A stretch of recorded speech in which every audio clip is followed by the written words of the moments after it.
Hey, Cannasaurs, it's Rod with Pow Group. Welcome back on the Pursuit of Wealth, your home for MJ Stocks, crypto assets, news, and interviews. Also, the channel that was created by a retail investor for retail investors and home to the best MJ community. It's Saturday. Hope you're having a great weekend, October 26th.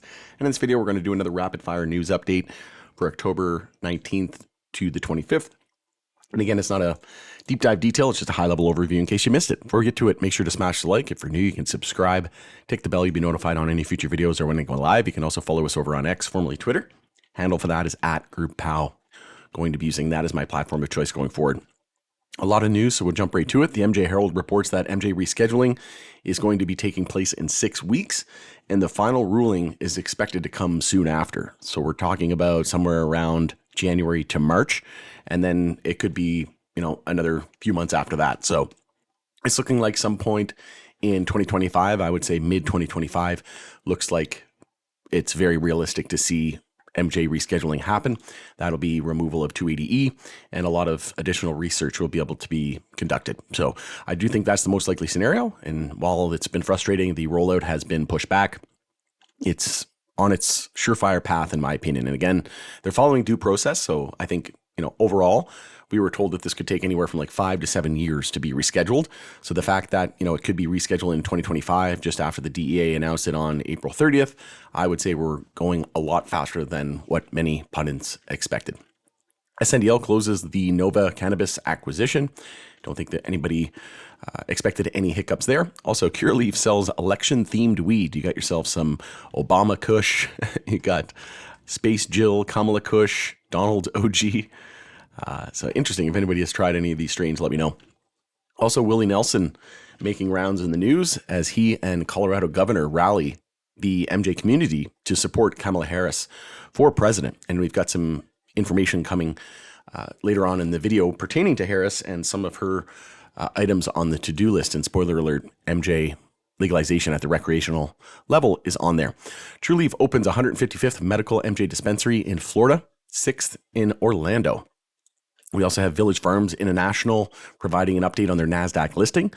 They received a warning. So this is something that happened, I think, last year, and they had a warning. They regained compliance and just organically got above $1 again. So they were not compliant during the period September 6th to the 17th, and as a result, they've gotten a 180-day extension 180-day notification to regain compliance. So they have until April 16th, 2025. They need to close above $1 for 10 consecutive business days. They could still get in another 180-day extension as well. So I don't think that a reverse split here is the most likely scenario. It's very possible, though, so you do have to be on the lookout for that. But yeah, they have until April 16th, so that'll be just before 420. New poll finds that 50% of Utah voters support legalizing recreational MJ and 88% support medical. And if we just take a look here, it's going to be 1 week from Tuesday before the elections and before Amendment 3 vote in Florida. So I think things are going to heat up in a big, big way going into that. And I do think that Florida is going to pass adult use. And we have to keep in mind that the more we run into that, especially the names in Florida, like your True Leaves, your Air Wellness, your Curaleaf, your Crescos, your Veranos of the world, if those really start to run into that vote, keep in mind that we could be a sell the news. While we might open higher, we could see a gap up and some pretty decent strength to the morning after the first day after it. If let's say it does get, in theory, it does get approved, the first trading day after, I think we could see.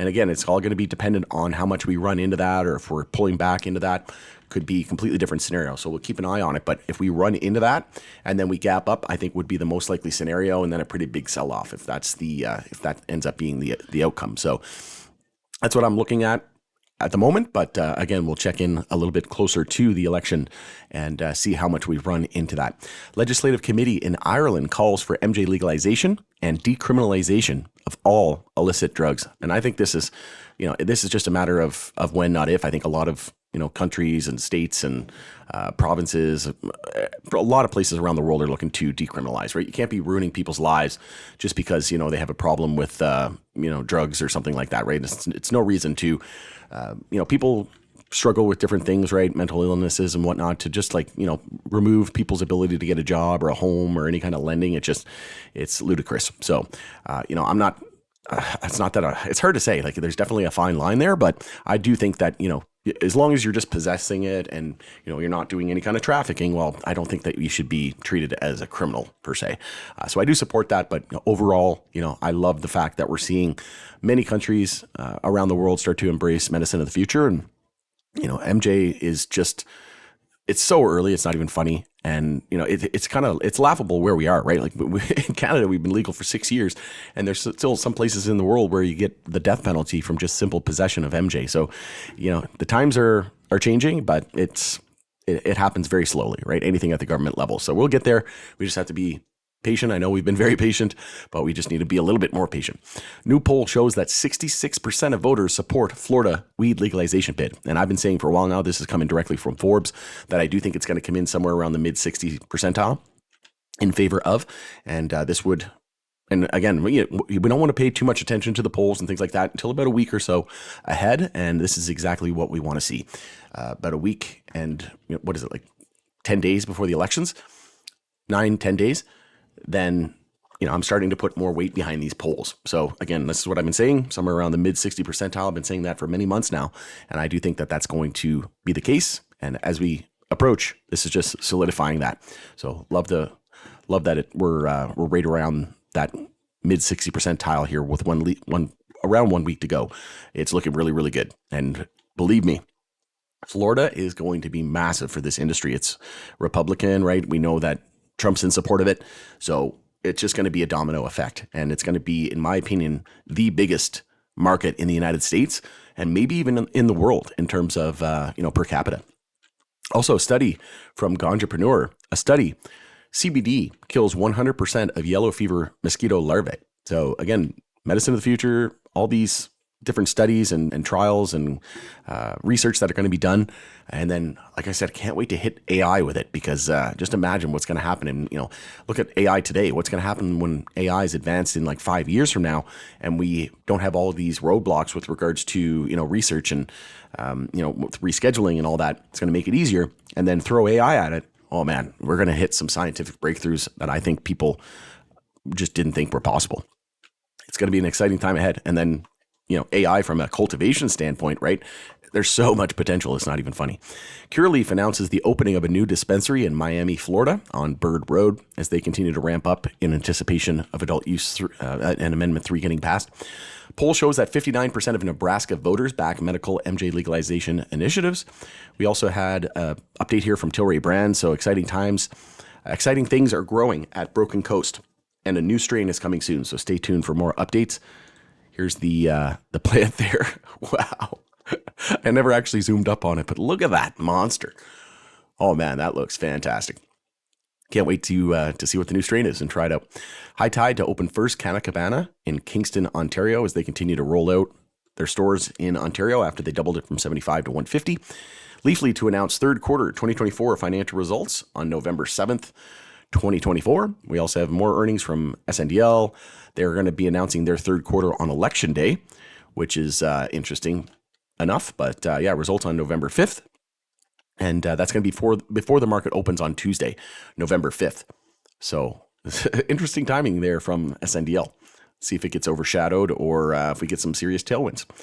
Aurora is also scheduled to host its second quarter 2025 investor conference call. And let me just see here. It's going to be on Wednesday, November 6th at 8 a.m. is the conference call. And the company will report its financial results before the market open that day as well. And we'll be covering those earnings.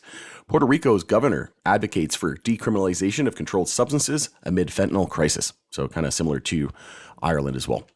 Canopy Growth to report their second quarter 2025 results on November 8th, 2024. And that will be before financial markets open on November 8th. And they'll host a webcast at 10 a.m. Eastern Time on the same day. Moving along, we have Trulieve to open medical MJ dispensary in Lake Placid, Florida. Harris will legalize MJ as part of Freedom Agenda, Democratic governor says, noting Biden has done very little on the issue. And then Kamala Harris also puts MJ legalization on presidential to-do list.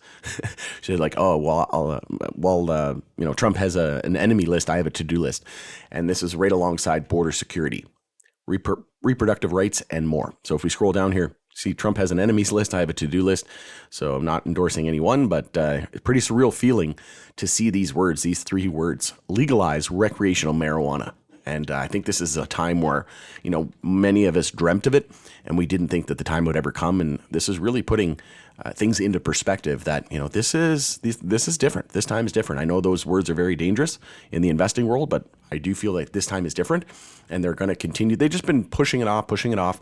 You can only kick the can down the road for so much longer. And the fact that we actually have, digital pen to digital paper here, this is a very surreal feeling, but it definitely hits home, right? That we're very close. We just have to be a little bit more patient. I think over the next few years, we should see it descheduled. And Kamala Harris can't deschedule it herself, right? She can't become president, or Trump for that matter, or anyone, and say, I'm legalizing through the executive branch. It has to go through Congress. You have to get it descheduled. So you have to work with Congress, right? And it's going to be very telling, and it's going to be very interesting to see who takes control of the House and the Senate, because that's going to have a lot to do with it. But personally, I don't think it really matters. I think it's bipartisan at this point, right? It's not a one party issue.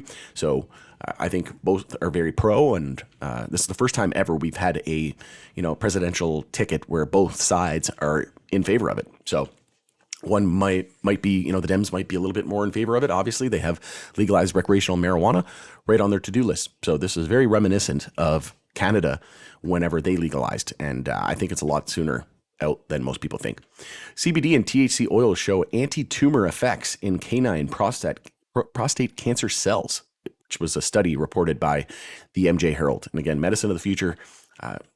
There's more information here and studies.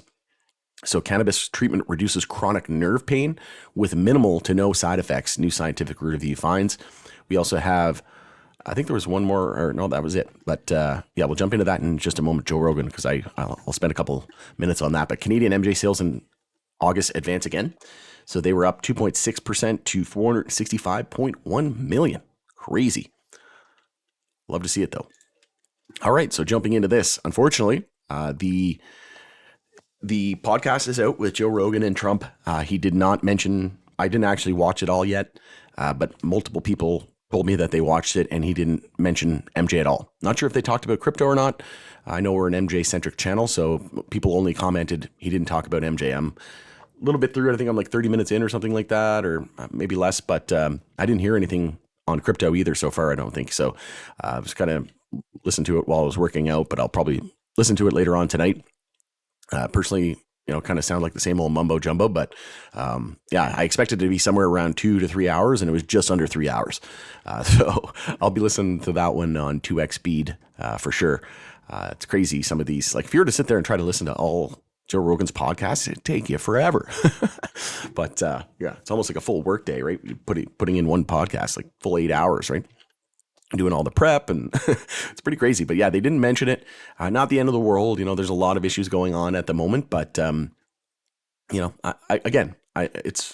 sucks. It's kind of, it's frustrating, and we wish that it's disappointing. We wish they would have said something about it, but 3 hours, you think they would have had some time to bring it up.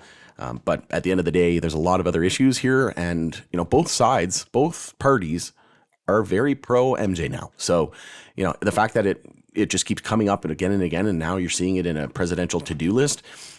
Again, what more do we really need to see, to know? And there was also, I think it was an interview with David Klein and TDR. If he said, I love what David said. He said, if you were excited about MJ in 2017, 2018, well, you should have like way more excitement today, right? Like there's so much more going on. It's so frustrating, and people get investor fatigue, and seeing the stock prices drop to all-time lows or 52-week lows, and we have all this great news.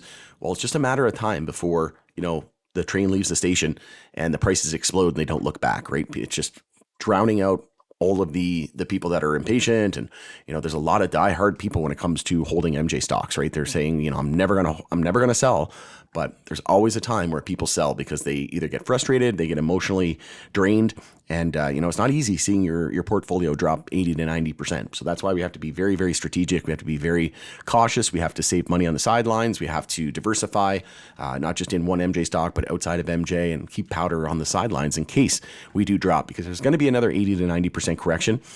It'll more than likely come after a big bull rally. So don't think we're going to drop another 80% from where we currently are. I think that the chance of that happening are less than 1%. But we have to be aware that volatility is our friend, right? While there's so much frustration that comes with an 80 to 90% pullback, that means that those 10x's, that 50x, those 100x gains are still there, right? So volatility is our friend, and we just have to be patient. So things are moving in the right direction.